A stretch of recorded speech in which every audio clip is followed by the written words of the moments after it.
우리는 예수 믿고 나면 예수님 때문에 더 많은 것을 갖기를 원하죠. 예수님 때문에 아무 걱정 없이 살기를 원하죠. 우리는 매일매일 기도를 통해서 살아가기보다는 기도 없이 편안한 삶을 구하고 있지요. 그래서 어떤 사람들이 복 있는 사람이라고 얘기하면 기도하지 않아도 통장에 잔고가 한 10억 정도 쌓여 있는 사람은 복 있는 사람에 우리는 다 인정하고 살지 않습니까? 그런데 하나님은 우리와 어떤 관계를 맺기를 원하실까요?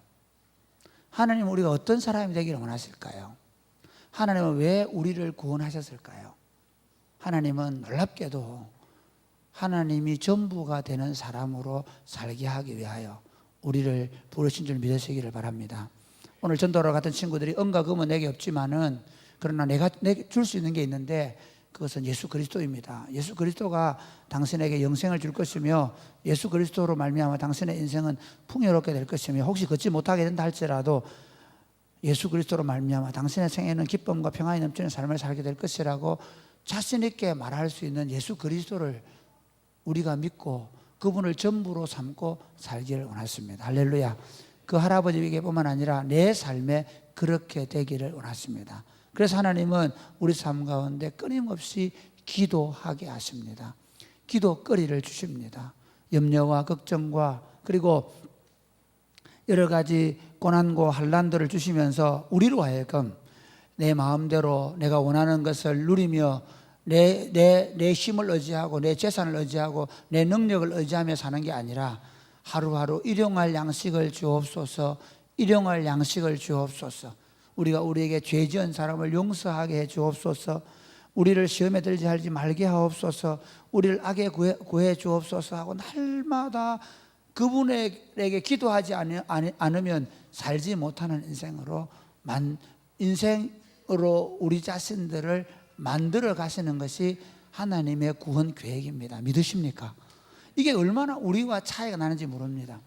우리는 사실 예수 믿게 되면 우리가 굉장히 의로워지는 게 아니라 사실은 그때부터 우리가 얼마나 죄인인 것이 발견되어지는데 놀라운 것은 우리가 예수를 더 잘 믿으면 잘 믿을수록 우리 자신이 얼마나 죄인인 것인가를 적나라하게 드러나게 되어 있습니다. 재미있는 건 뭐냐면 연애할 때 여러분 연애할 때는 굉장히 선남선녀로 보이죠. 연애할 때는 저 여자밖에 없어요. 여러분 연애할 때 그 여자 흠이 많이 보이는가요? 쟤하고 살면 불행할 것 같아. 그래 결혼하신 분 계시나요? 네. 없어요. 다들 절대로 너무 예뻐 보이고 너무 좋아 보여요. 쟤하고 살면 세상을 다 얻은 것 같을 거야 라고 생각하지만 실제로 결혼을 해서 살아가는 과정은 끊임없이 적어도 내 자신에게 발견하는 건 무능력과 죄인됨입니다. 결혼해서 살아가면서 끊임없이 실망하는 건 남편에 대한 실망, 아내에 대한 실망입니다. 50대, 60대를 살아가는 50대 후반 60대를 살아가는 남녀들을 만나서 어제 제가 얘기를 했거든요. 어제 우리 집사람 집안식 만났는데 다 마음속에 어떤 마음을 가지고 사냐면 조론 아닌 조론하고 싶다는 거예요. 실제로 저 사람은 너무 실망해서 더 이상 말을 하기 싫다는 거예요. 참 재밌는 건 뭐냐면 원래 그게 인간인데요. 깊이 알면 알수록 실망할 수밖에 없는 게 내 자신이고요. 깊이 알면 알수록 여러분 나를 알면 알수록 실망할 때 여러분 구빙건 목사님을 제대로 발견했구나 하면 되는 겁니다. 할렐루야. 그래서 여러분이 저를 위해 해줄 수 있는 일을 기도해 주는 겁니다. 구빙건 목사를 발견하면 할수록 야 정말 저 사람 어려운 사람이구나 그런 거 없습니다. 우리는 다 죄인들입니다. 그래서 사도 바울이 나는 날마다 나는 죄인 중에 괴수라다고 말했던 건 뭐냐면요. 실제로 내가 신앙생활을 해가면 해갈수록 내가 내 자신을 의지할 게 없고 내 자신에게는 아무런 능력도 없다는 것을 끊임없이 발견하고 내가 하나님을 의지할 수밖에 없고 내가 하나님을 붙잡을 수밖에 없고 내가 하나님을 절대 의존적 감정으로 믿고 신뢰하고 살아갈 수밖에 없는 연약한 죄인임이 끊임없이 드러나는 게 인생입니다. 우리의 구원은 뭔가 하면 기도 한 방 해가지고 하늘에서 복이 떨어져서 그래서 막 젊어서 고생 사서 한다. 그래서 40살 때부터는 5억이 모이고 50대면 10억이 모이고 60대면 100억이 모여서 그래서 떵떵거리며 사는 그것이 우리의 꿈인지 모르지만 주님의 계획은 뭔가 하면 20대 때 지 마음대로 살면서 그래도 가끔씩 예수 믿는다고 눈물 흘 기도하던 인간이 30대면 자신의 무능력과 한계를 조금 깨닫고 40이 되면 더 깊이 자신의 연약함을 깨닫고 50이 되면 이제 자신의 죄악됨과 허물을 더 깊이 발견하게 되고 60이 되면 이제는 예수밖에 없다. 내 인생은 이제 그리스도로밖에 살 수밖에 없는 인생인 것을 발견하게 하는 삶이 그리스도인의 삶입니다. 하나님의 계획입니다. 믿으시면 아멘 하시기 바랍니다. 그래서 우리를 구원하신 구원은 기도애로의 부르심입니다. 기도하지 않으면 안 되는 삶으로의 부르심. 그래서 예수 믿는 사람은 뭐냐면 기도로 살아갈 수밖에 없는 삶애로의 부르심. 반대로 다르게 얘기하면 자신의 연약함을 처절하게 깨달아서 항상 하나님 앞에 기도하지 않으면 안 되는 사람으로의 부르심이 그리스도인으로서의 부르심입니다. 그래서 예수님께서는 오늘 본문에서 항상 기도하고 낭망하지 말아야 된다라고 말씀하시면서 이렇게 얘기합니다. 한 동네에 과부가 살았다. 그 도시에 있는 과부는 그 당시 과부라는 말 자체가 가지고 가난하고 연약하고 힘없고 빼없고 누구도 의지할 것이 없는 사람이라는 의미입니다. 그런데 그 도시에 하나님을 두려워하지 아니하고 사람을 무시하는, 그러니까 뭐 힘없는 과부 정도는 그냥 아무렇지 않게 무시할 수 있는 불의한 재판관이 그 도시의 재판관이었습니다. 그 상황 속에서 이 과부가 자신의 민사소송권으로 이런 상황이 모르겠는데, 혹시 친한 친구가 있었는데, 친한 친구가 있었는데 죽기 전에 남편 그 친구가 아이들이 어리고 아직 부인이 연약하고 하니까 자기 재산을 맡겨놨는지 모르겠어요. 그런데 이 아이가 성년이 돼서 이제는 재산권을 행사할 수 있는 나이가 되었는데 불구하고 이 친구가 재산을 돌려주지 않아서 이 아들이 종으로 팔려갈 위기에 있었는지 모르겠어요. 이건 제 가정입니다. 그러니까 분명한 건 뭐냐면 이 과부가 절제절명의 위기에 놓인 거예요. 그래서 이 불의한 줄 알면서도, 안 들어줄 줄 알면서도, 그래서 가서 끊임없이 자신의 원수에 대한 원한을 풀어달라고 기도할 수밖에 없게 만들고, 그리고 기도라는 게 재판장에게 요구했습니다. 이 재판장이 처음에 이렇게 생각하면 아이고 귀찮게 하네. 그렇지만 내가 내가 저런 여자한테 흔들릴 것 같아? 그러면서 절대로 마음이 흔들리지 않았습니다. 그런데 문제는 이 여자가 너무 번거롭게 하는 겁니다. 이 번거롭게 한다는 말은 귀찮게 한다는 말이 정도가 아닙니다. 그냥 귀찮게 한다는 말 정도가 아니고 뭐냐면 눈에 멍이 들게 만든다. 눈에 멍이 들면 어떻게 되죠? 사람들이 이렇게 눈에 멍이 들어서 하나 왔다 그러면 어떻게 돼요? 만약에 대명이 눈에 멍이 들어왔다, 다 사람들 뭐라고 의심하겠습니까? 이거 차이 괜찮은 줄 알았더만 대명이 눈에 멍을 들게 만들고, 당장 그런 얘기 생각 안 하겠어요? 하겠어요, 안 하겠어요? 그 말이에요. 지금 눈에 멍이 들게 했다는 게 번거롭게 한다는 말인데, 이게 무슨 말인가 하면요, 이 재판관이 사람 무시하는 사람인 건 다 알고 있어요.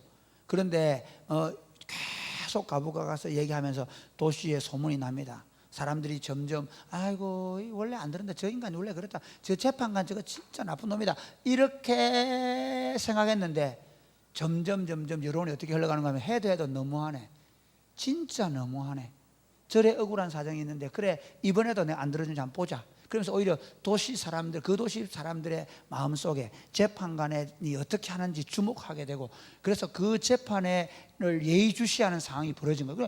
재판관이 보니까 아무리 자기가 사람을 무시해도 이건 더 이상 어떻게 할 수가 없는 상황이 되어서 그래서 들어주었다라고 성경이 얘기하는 겁니다. 그런 상황, 어쩔 수 없이 들어주지 않으면 안 될 상황에 대해서 어쩔 수 없이 들어주었다. 그것이 번거롭게 함으로 내가 들어주겠다라고 하는 말입니다. 그러면서 오늘 6절부터 말씀, 6절부터 읽어보실까요? 시작.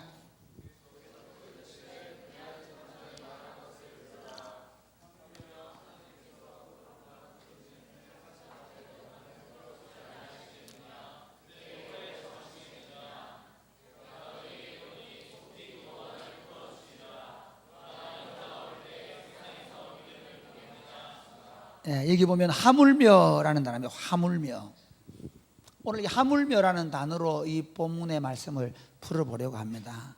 왜냐하면 이 하물며, 이 비유의 핵심적 단어가 하물며입니다. 이 하물며는 뭐냐면 일상적인 비유를 들어가지고 확실한 것을 얘기할 때 이 단어를 사용했습니다. 이런 겁니다. 예수님께서 야 너희들 뭐 먹을까 뭐 입을까 뭐 말까 걱정하지 말아라, 염려하지 말아라. 그러면서 뭐라고 얘기하면 야 너희들 공중에 나는 새를 보냐?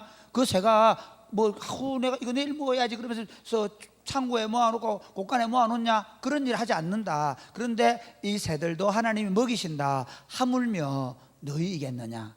확실하게 먹인다는 얘기예요. 그 다음에 이렇게 얘기해요. 야 너 뭐 이럴까 염려하지 말아라. 들에 피는 백합화를 보아라. 이 백합화는 뭐죠? 사실 아네모네 종류입니다. 아네모네를 보아라. 이 아네모네가 빨갛게 피는, 이스라엘에 가면 그냥 우리 봄 되면 민들레꽃 있죠. 민들레가 뭐고 그거 노란 거 아니 개나리 말고 민들레 맞지? 민들레처럼 피는 게 아네모네. 그러니까 우리나라에 봄 되면 온 이렇게 언덕에 이런데 민들레꽃 노랗게 피어 있잖아요. 그것처럼 아네모네가 피어 있는 거예요. 빨갛게. 그런데 그걸 보아라. 저거 한 송이가 길쌈도 안 하고 그러는데 저 한 송이가 솔로몬이 입었던 모든 영광보다 더 화려하지 않냐? 하물며 너희일까 보냐? 너 입는 거 걱정하지 말아라. 이렇게 할 때 하물며라는 단어를 일반적인 사실을 가지고 확실한 사실을 증명하기 위해서 하물며라는 단어를 씁니다. 오늘 본문에서도 예수님께서 하물며 그 택하신 자들의 밤낮 부르짖는 기도를 들어주지 아니하시겠느냐, 오래 참으시겠느냐, 이렇게 얘기하거든요. 이 하물며라는 단어를 가지고 뭘 비교할 수 있냐면요, 불의한 재판관과 의로우신 하나님을 대조해 볼 수가 있어요. 하물며. 불의한 재판관은 어때요? 하나님 두려워 안 해요. 사람 무시해요. 그렇죠? 그래서 어떻게 합니까?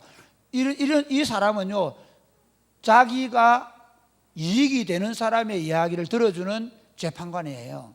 그러니까 여러분 참 이게 절망스럽습니다. 저도 이런 경험이 있습니다. 뭐 심지어 교회 안에도 그런, 교회 노예에 있는 목사들, 무슨 목사들 재판국을 꾸려도 그런 경우가 많아요. 힘 있는 사람 속으로 세상의 재판은 기웁니다. 그렇죠. 오늘도 마찬가지입니다. 정권에 의해서 재판관들이 정권의 입맛에 맞추는 재판을 하는 게 우리 눈에 보이지 않습니까? 많은 경우에 세상은 힘 있는 사람의 기울게 되는데, 특별히 이 불의한 재판관은 더합니다. 자기 배 채우기 급합니다. 그런데 우리가 믿는 하나님은 그 불의한 재판관하고는 비교가 안 되는 의로우신 하나님이십니다. 할렐루야. 얼마나 의롭냐고 하면 우리의 죄를 용서해 주시기 위해서, 우리를 너무너무 사랑하시는데 우리 죄를 용서해 주시기 위해서 그냥 용서해 줄게, 너 그냥 내가 다 용서해 준다, 이제부터 하지 마라, 그래 하는 게 아니라 자신의 의를 만족시켜야 되기 때문에 우리 죄에 대한 분명한 정의를 실현하기 위해서 우리를 죽이시는 게 아니라 자기의 독생하신 아들을, 죄 없는 아들을 세상에 보내서 그에게 우리의 죄를 다 뒤집어 씌워서 재판을 통하여 그를 정죄하시고, 그를 정죄하셔서 자신의 정의를 만족시킴으로 우리의 죄를 없다 하시고 우리를 의롭다고 칭해 주신 것이 하나님이십니다. 하나님은 철저하게 그 사랑도 정의를 실현시킴으로 사랑을 만족시키는 분이십니다. 그러니까 우리가 하나님 앞에 섰을 때 하나님이 얼마나 의로우신가 하는, 또 하나는 뭐냐면 그 의는, 또 두 번째 의는 이겁니다. 우리 아버지 하나님은 아버지의 의를 가지고 있습니다. 이 아버지의 의가 뭐냐면요, 정의는 옳고 그름을 판단하는 거잖아요. 근데 아버지의 의는 뭐냐면 이겁니다. 아버지는 내가 아무리 잘못해도 정의를 내세우지만, 그러나 어떻게 하냐면 아버지로서의 노릇을 하십니다. 이해가 되십니까? 무슨 말이냐면요, 아버지는 정의에 대해서 심판하시지만 그러나 또 아버지 노릇합니다. 이게 아버지입니다. 때려놓고 야, 너 집 나가, 다시는 안 본다, 그렇게 안 합니다. 혼을 내지만 다시 들여서 아버지로 노릇을 하는 거예요. 무슨 말이냐면 하나님은 우리에 대해서 아버지의 의를 가지고 있습니다. 아버지의 의는 뭐냐면 자식이 잘못했을 때 자기가 책임을 지는 거예요. 그렇게 하지 말라고 했다가도 잘못하면 결국 아버지, 하나님이 예수님을 보내신 사건은 자신의 정의를 만족시키는 사건일 뿐만 아니라 아버지로서의 의를 드러낸 사건입니다. 우리의 창조주 되신 하나님 아버지가 우리가 잘못했을 때 아버지 노릇하시기 위해서 어떻게 제2위 하나님 되신 예수님을 대신 죄로 벌하시게 내어주시고 우리를 구원하셔서 아버지 노릇 하시는 분이십니다. 할렐루야. 그처럼 하나님은 우리에게 아버지 노릇 하시는 좋으신 아버지. 그 사도 바울이 감옥에 갇혀서 로마 감옥에 죽어가면서 자신이 사실 불의한 재판관들에 시달렸거든요. 처음에는 가이사랴에서 천부장이 재판하려고 할 때 재판장에 세워달랬는데 문제는 그 바리새파 사람들이 자기를 재판하러 오는 사이에 죽이려고 공모를 하잖아요.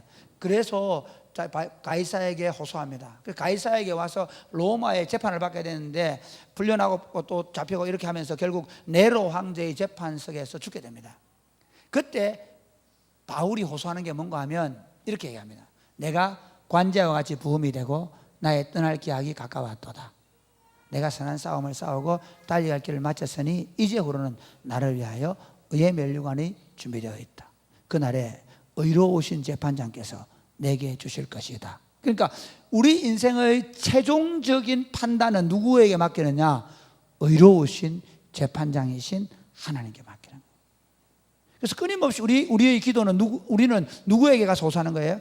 우리의 의로우신 재판장 되시며 우리에게 아버지 노릇하시는 하나님 앞에 간다는 거죠. 그래서 이 불의한 재판관하고는 비교가 안 되는 의로우신 재판장 되신 하나님께 우리가 호소할 수 있다는 거예요. 그래서 하물며 두 번째는 뭐냐면요, 이 과부와 택하신 자녀로 비교할 수 있습니다. 여러분, 그 도시에서 과부와 재판관 사이는, 불의한 재판관 사이는 타자입니다. 남입니다. 그렇죠? 그리고 어떤 거냐면 나에게 조금도 이익이 안 되는 남입니다. 사실은 일만 번거롭게 만들고 진짜 돈 안 되는 사람. 그 불의한 재판관은 철저하게 자기 이익 중심이거든요. 자기에게 조금도 이익이 안 되는 여자가 과부입니다. 그런데 우리는 하나님 앞에 누구냐 하면 자신의 전부인 독생자를 내어주시고 우리를 사신 하나님의 자녀입니다. 할렐루야. 영접하는 자, 곧 그 이름을 믿는 자들에게 하나님의 자녀가 되는 권세를 주셨다는 겁니다. 하나님이 우리에게 자기의 전부와 같은 독생자를 주셨습니다. 여러분, 이게 참 재미있는 게 창세기 22장에 보면 하나님께서 그 아브라함을 이렇게 부르죠. 사실은 이삭은 독자가 아닙니다. 이스마엘 있잖아요. 그런데 이렇게 너 사랑하는 독자 이삭을 모리아 땅에 가서 바쳐라 라고 얘기합니다. 여러분, 이게 그 당시로서는 말이 안 맞는 말입니다. 아브라함은 이스마엘이 장자입니다, 실제로. 그런데 하나님은 아브라함 마음속에는 이스마엘을 하나님 약속의 자녀 아니라 했기 때문에 아브라함 마음속에 이삭밖에 없습니다. 그런데 하나님이 뭐라고 얘기했냐면, 아브라함아, 너 그 이삭을 모리아산에 가서 번제로 바치라는 거야. 언제? 아브라함의 신앙이 완성되었을 때, 완성 단계에 이르렀을 때. 그래서 아브라함이 이삭을 데리고 모리아산에 올라갑니다. 심지어 제물로 바치면 하나님 살려서 내려보내죠. 믿고 갑니다. 그런데 보세요, 하나님은 아브라함이 이삭을 죽이려고 할 때 딱 손을 붙여, 아브라함아, 네가 네 독자 이삭이라도 나에게 바쳐서 하나님을 경외하는 자가라는 사실을 내가 알았다. 그만해라 합니다. 여러분, 그랬던 하나님이 갈보리산 언덕에서는 자기의 독생자가 나의 하나님 어찌해서 나를 버리십니까? 라고 말할 때 그 찌르는 자들의 팔을 붙잡지 않았습니다. 죽게 만들었습니다. 물과 피를 쏟으며 다 온전히 죽게 만들었습니다. 그분이 하나님이십니다. 로마서 8장 32절에 보면 자기 아들을 아끼지 아니하시고 우리 모든 사람을 위하여 내어주신 분이 모든 좋은 것을 은사로라, 이게 선물로 주시지 않겠느냐. 줄 준비 다 돼 있다는 겁니다. 하나님 아버지에게 있어서 우리는 그의 택하신, 만세전에 자기 아들로 자기를 작정하여 불러놓으신 아들. 아들 내고 나는 딸인데요. 아니고 다 아들이야. 자녀 다 자녀. 하나님 앞에서는 아들 딸이 없어. 하나님 앞에서 뭐라고? 자녀. 그분의 자녀. 거기에는 신앙의 연수와 교회의 직급과 아무 상관없어. 모든 사람이 하나님의 자녀로서 당당히 그분 앞에 나아갈 수 있는 자격을 가지고, 누가 어떤 사람이 하나님 앞에 기도하더라도 하나님이 자기 자녀의 기도를 귀 기울여 들으십니다. 할렐루야. 여러분 참 중요합니다. 제가요, 이게 너무너무 중요해요. 이게 하나님께서 우리에게 대한 생각이에요. 자녀와 자녀 아닌 것에 대해서 우리는 좀 굉장히 몸부터가 반응이 다릅니다. 제가 우리 아이들 아플 때 보면 뭐 예찬이가 아프거나 예준이가 아프거나 예주가 아플 때 많이 컸어도 어릴 때 초등학교 다닐 때 막 열이 나고 하면 우리 방에 재웁니다. 그리고는 열이 펄펄 나면 밤에 잠을 안 자면, 내가 사실 얘들이 제가 뭐 자기들을 미워하는 줄 아는데 안 그렇습니다. 얘들 아플 때 하루에도 막 목사인데도 하루에 4번 5번 능력이 안 나타나가지고 열이 떨어질지어다 하고 또 2시간 뒤에 또 해열제는 없고 막 밤새 잠을 못 자고 합니다. 밤에 그 젊은 시절에 피곤하고 잠 와도 절대 잠 못 잡니다. 그게 아빠 엄마들입니다.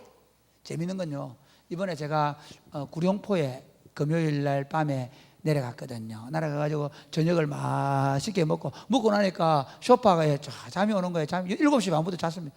그런데 이게 잠이 저는 무슨 생각이냐면, 잠 좀 깨고 이제 일어나가지고 그래 이제 놀아야 생각했는데, 수요일 날 전도행 갔다 오자마자 축구했죠. 금요일 날 또 축구했죠. 목요일 축구했죠. 그리고 금요일 아침부터 일어나자마자 저 어디 문산 간다고 창원에 갔다 왔죠. 그리고 바로 갔거든. 그러니까 그러면서 또 설교 준비하면서 막 교회 이렇게 나도 모르게 너무 피곤했던가 봐요. 그래가지고 아침에 한 7시 반 8시까지 잤거든요. 내가 늘어지게 잤다는 거죠. 내가 이렇게 잘 수 있다니 기적이에요, 기적. 그 12시간 잤습니다. 그러면 무슨 생각이냐, 휴가는 이렇게 보내야 돼, 역시. 그리고 일어났는데 내가 비난을 엄청 받습니다. 너거는 말이야, 아가 그렇게 우는데, 그래, 그 소리 좀 안 들더라. 그러면 난 우리 아가 울은 줄 알았습니다. 아닙니다. 우리 처형의 손자가 울었습니다. 내하고 무슨 상관이 있는데? 절대로 이 말 아닙니다. 나는 전혀 그런 생각 없었습니다. 그런데도 불구하고 온 집안이 쩌렁쩌렁하게 막 잠을 못 자게 울었다는데 나는 의식도 안 하고 잤습니다. 이게 어떤 의미인가 하면, 부모라는 것은요, 감각적으로 내 자녀의 소리에 민감하게 반응합니다. 하나님은 우리 아버지십니다. 할렐루야. 우리가 어떤 환경을 가지고 있든 그것을 알고 계시고 그 가운데 민감하게 반응하시는. 또 하나는 뭐냐면요, 그래서 하물며라고 할 때 또 하나는 보세요. 이 과부는 재판장을 만나러 갈 때 시간이 제한되어 있습니다. 그렇죠? 언제? 최소한 출근할 때 만나러 가야 되잖아요. 퇴근하기 전에 만나러 가야 돼요. 그러니까 또 거기다가 뭐합니까? 재판 어쨌든 고소할 때 순서가 있습니다. 마음대로 사람들 많은데 치더라고 그렇게 못합니다. 법정 소란을 일으킬 수가 없습니다. 반드시 불러야 나갑니다. 아니면 출근할 때 퇴근할 때 길가에서 만나서 부탁할 수 있습니다. 분명한 건 시간적 제한이 있습니다. 그래서 여러분 재미있는 건 이렇게 얘기합니다. 그 택하신 자들의 밤낮, 하물며 그 택하신 자들의 밤낮 부르짖는. 재밌죠? 시도 때도 없이 우리는 만날 수 있습니다. 할렐루야. 여러분 그렇지 않습니까? 부모와 자녀와의 관계 한번 생각해 보십시오. 우리 일반적으로 가정에서도 부모와 자녀의 관계는 시도 때도 없이 만납니다. 근데 하나님 아버지는 그 더 이상입니다. 여러분 밤에 자다가도 그 걱정되고 근심되는 일이 있으면 뭐 할 수 있습니까? 하나님을 향하여 기도할 수 있습니다. 여러분 저도 그렇습니다. 차 타고 가다가도 걱정되고 기도. 여러분은 어떻게 사는지 모르지만요, 저는 사실 우리가 단기 선교 우리 국내 전도여행 하고 친구들이 이제 집에 들어간다고 막 그 마지막 날 캠프에 돌아가는데 거의 집에 돌아갈 때까지 잠을 못 잡니다. 왜? 다들 피곤해 돌아가기 때문에 마음속으로 늘 기도하고 그리고 잘 갔다는 이야기를 기다립니다. 제발 잘 가면 문자도 하나 주세요. 그래야 두 다리 쭉 뻗고자 합니다. 그만큼 그러니까 이 한계가 분명한 건 뭐냐면 불의한 재판관에게 호소하는 이 가부는 분명한 시간적 한계를 가지고 있지만 우리는 언제든지 하나님 앞에 나아가서 기도는 할 수 있다는 겁니다. 기도는 시와 때를, 장소를 가리지 않고 할 수 있습니다. 또 하나 더 얘기할까요?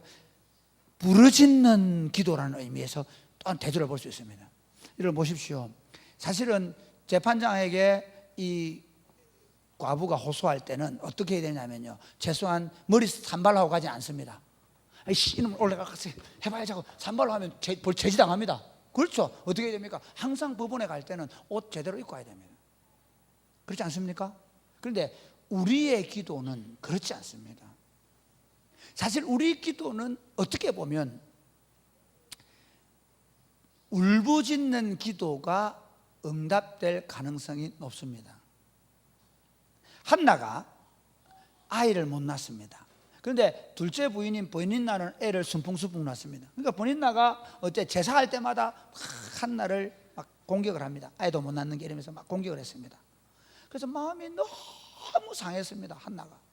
그래서 어떻게 하냐면 하나님의 성전에 들어가서 기도하는데 어떻게 기도하죠? 곱게 단장하고 가가지고 하나님 그렇게 합니까? 아니죠. 완전히 술 취한 여자 있죠. 술이 취해가지고 막 기도. 그러니까 제사장이 엘리가 와서 말합니다. 지금 네가 술 취해가 기도하냐 그러죠. 그러니까 한나가 뭐라냐면 이렇게 얘기하죠. 내가 내 심정을 하나님께 통하고 있습니다. 너무 억울하고 답답하니까 눈물 콧물 흘리면서 우리 기도는 하나님께 대하여 심지어 예의를 차릴 이유도 없습니다. 있는 모습 그대로 가지고 나서 우리의 심령을 그대로 쏟아놓으면 되는 것입니다. 근데 여러분, 이렇게 할 때 하나님의 약속이 뭐냐? 우리 한번 볼까요? 6절 7절 시작.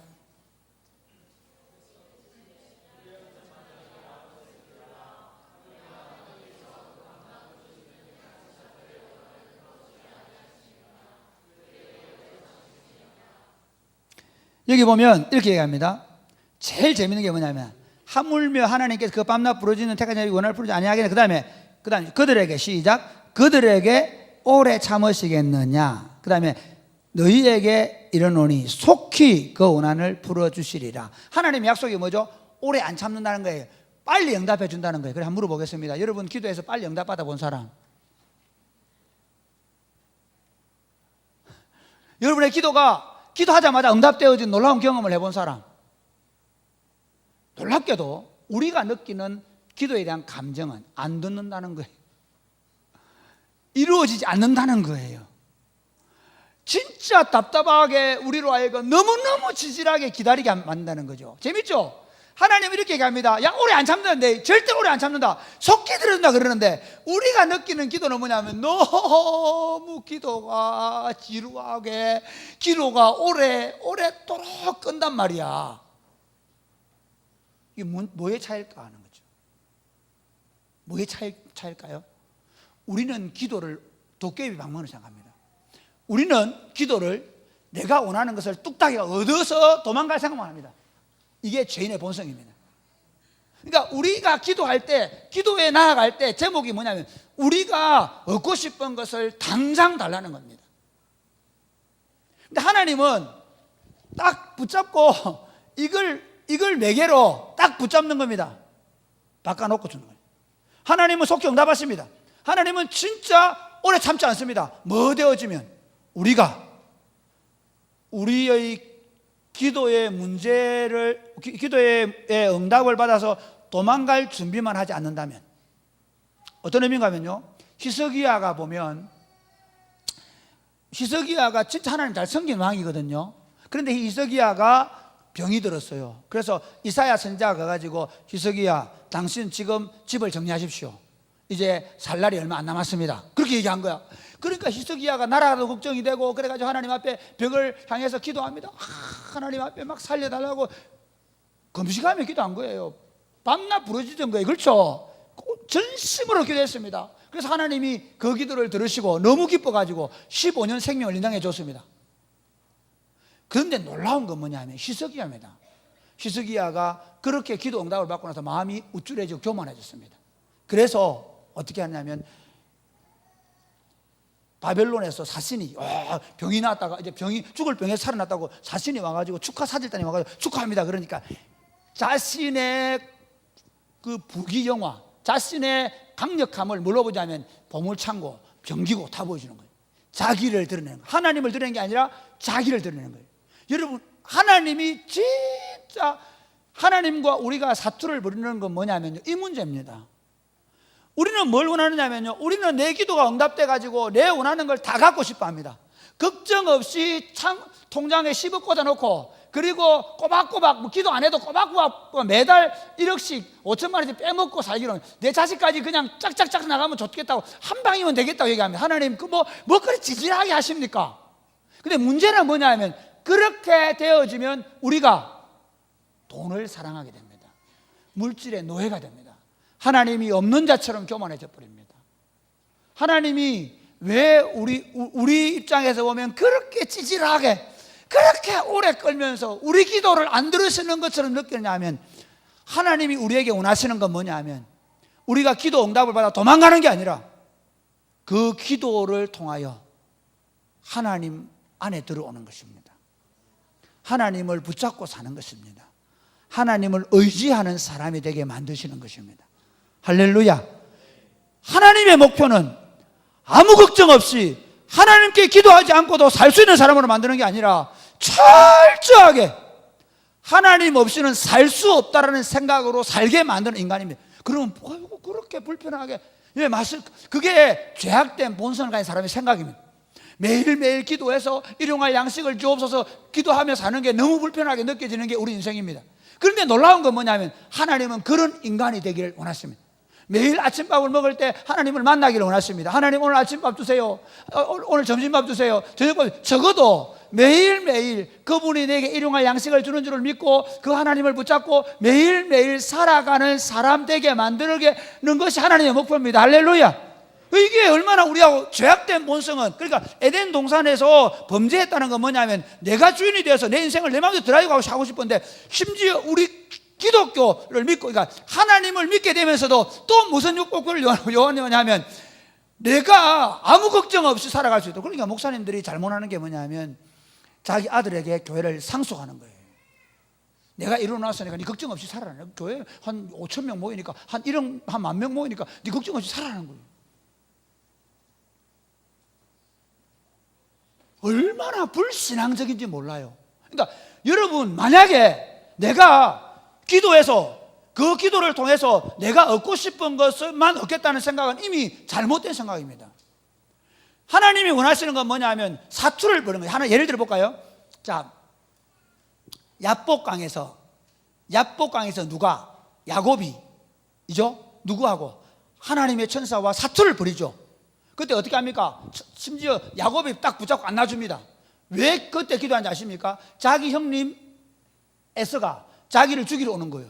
그래서 그 사투를 벌이면서 뭐라고 하냐면, 그 형님이 죽이러 오는데 자기 살려달라는 거거든요. 근데 하나님이 원하는 건 뭐냐면 야곱의 환도표를 꺾는 거예요. 그게 무슨 말이냐? 이 환도표를 꺾는다면 자기를 의지하며 살았던 삶에서 이제 하나님을 의지하는 사람으로 변화시킵니다. 나중에는요, 야곱의 삶의 마지막 결론이 뭔지 압니까? 지팡이를 의지하고 하나님을 향하여 경배하는 사람 만드는. 베냐민을 보내면서 이렇게 얘기해요. 내가 이러면 잃어버리겠다. 하나님 잃겠다. 하나님이 잃게 하시면 잃겠다 라고 얘기하는 사람으로 만드는 것입니다. 그래서 하나님이 우리에게 속히 오래 참지 않겠다라고 얘기하시면서 한 가지를 요구하는 겁니다. 너 내게 대한 믿음을 가지라. 믿음으로 살아야 한다. 오직 의인은 믿음으로 말미암아 산다. 이걸 얻고 나면, 이거 얻고 도망가는 게 아니라 이걸 얻고 나면 믿음으로 사는 사람으로 변화되어야 된다는 거예요. 할렐루야. 그래서 우리 8절 말씀 시작. 같이 시작.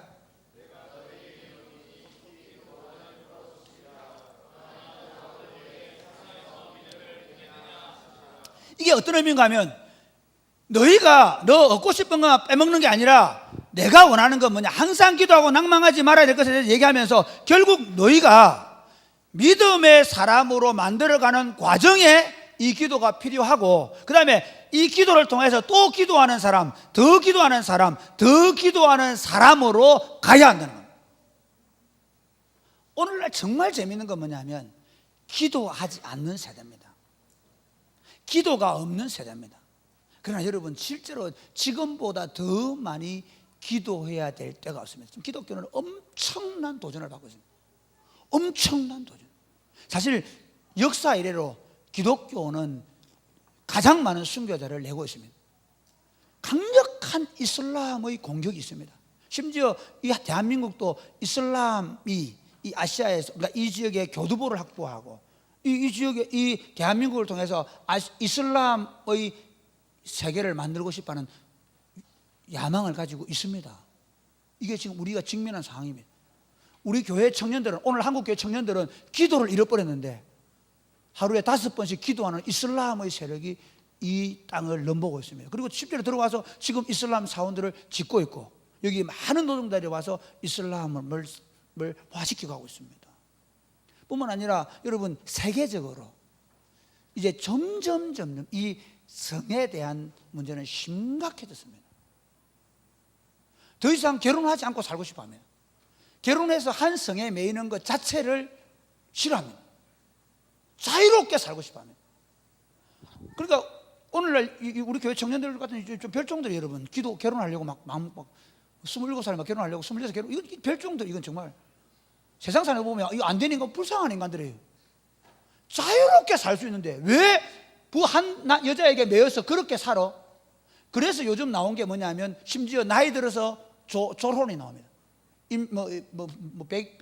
누구야? 백일섭이 그 사람 졸혼한 이유가 뭐라고요? 마음대로 살고 싶어서, 바람기가 있어서. 결혼을 해서 30년 40년 살던 사람도 이제는 더 이상 매이지 않겠다. 적어도 성에 있어서도. 이제는 부부관계 외에 다른 성상대와 해도 법적으로 국가가 제재하지 않는 나라가 됐습니다. 거기다 더 심각해진 것은 이제는 동성 연애하는 자들에 대해서 우리가 어떤 일을 제재를 가하거나 설교를 할 때, 죄라고 설교할 때 더 이상 못하게 하고 벌금을 내게 하고 구속하는 세상으로 가고 있습니다. 이게 우리가 당한 현실입니다. 점점 갈수록 사실은 기독교는 개토가 되어가고 좁혀져 오는데, 목줄을 쪼어 오는데 눈치를 못 채는 사람들이 누구냐면 기독교인들입니다. 엄청난 도전이 우리 앞에 있습니다. 그러므로 사랑하는 여러분, 사실은 지금부터 우리가 해야 될 일이 뭐냐면, 우리가 해야 될 기도하는 사람이 되는 것입니다. 할렐루야. 정말 이 땅 가운데 하나님의 통치가 실현되고 어떤 환경 속에서도 우리의 신앙을 자유롭게 고백할 수 있도록, 우리의 신앙으로 세상의 문화와 맞짱을 뜨고 맞서 싸울 수 있는 어떤 불리함을 당하더라도 우리가 그 상황 속에서 자신의 신앙을 고백할 수 있는 사람으로 훈련되어져 가도록 기도해야 합니다. 그러면서 어떻게? 사실은 이 기도의 핵심은 뭐냐면, 내가 올 때에 믿는 자를 보겠느냐 하는 건 뭐냐면, 주님이 오셔서 마지막 재판관으로 완전한 재판을 할 그때까지 끊임없이 이 땅에서 하나님을 향하여 기도하는 사람이 되겠느냐고 물어봅니다. 끝까지 믿음으로 기도하는 여러분 되시기를 바랍니다. 기도는 이론이 아닙니다. 기도는 실제입니다. 그러면 여러분, 이제부터 여러분의 삶의 자리에서 매일같이 부지런히 하나님의 옷자락을 붙잡고 기도함으로 말미암아 기도 응답의 열매가 풍성하게 되기를 주 예수님의 이름 축복합니다. 아멘.